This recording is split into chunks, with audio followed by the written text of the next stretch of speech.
اعوذ باللہ من الشیطان الرجیم، بسم اللہ الرحمن الرحیم۔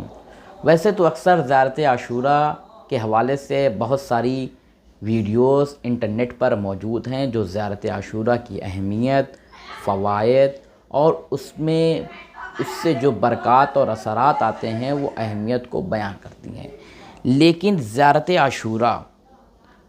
عاشوراء اور دعائے علقمہ، یہ دو ایسی چیزیں ہیں کہ جو انسان کو گزشتہ میں اور آنے والے گزشتہ میں جو اس کی پریشانی آ چکی ہیں اس پریشانیوں کو دور کرتا ہے، اور مستقبل میں ان پریشانیوں سے اسے بچاتا ہے۔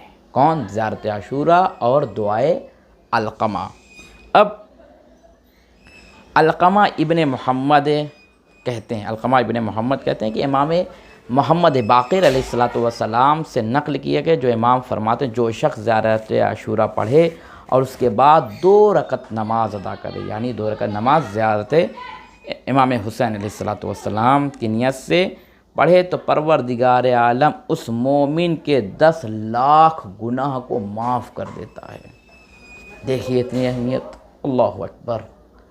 10 لاکھ گناہ کو معاف کر دیتا ہے، کس کے لیے؟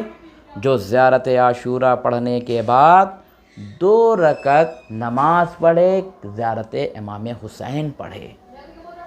پروردگار اس کے کتنے 10 لاکھ، 1-2 لاکھ نہیں، 10 لاکھ گناہوں کو معاف کر دیتا ہے، اور اس کے بعد اسی طریقے سے اللہ اسے 10 لاکھ حسنات عطا کرتا ہے۔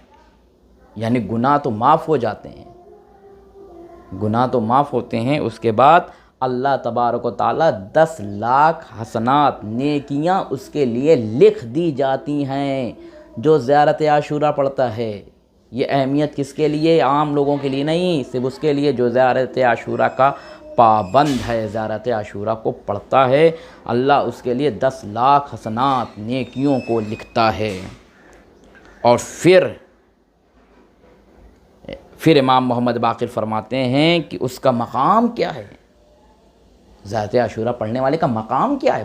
بلندی کیا ہے اس کی بھائی؟ تو امام فرماتے ہیں کہ جو شخص زیارت عاشوراء پڑھتا ہے وہ ایسے ہے کہ جو امام حسین علیہ السلام کے ساتھ کربلا میں شہید ہوا ہو، وہ مقام عطا کیا جاتا ہے کس کو؟ جو زیارت عاشوراء پڑھتا ہے۔ اور پھر امام فرماتے ہیں، صرف اتنا ہی نہیں، امام فرماتے ہیں اس کے درجات ایسے ہیں کہ جیسے انبیاء کے درجات ہوتے ہیں۔ یہ کوئی اپنی طرف سے میں بات نہیں کر رہا ہوں، یہ امام کی حدیث ہے کہ اس کے درجات ایسے ہوئے ہیں کہ جیسے انبیاء کے درجات ہو جاتے ہیں۔ اللہ اکبر! یہ صرف زیارت عاشوراء پڑھنے والوں کی اہمیت ہے۔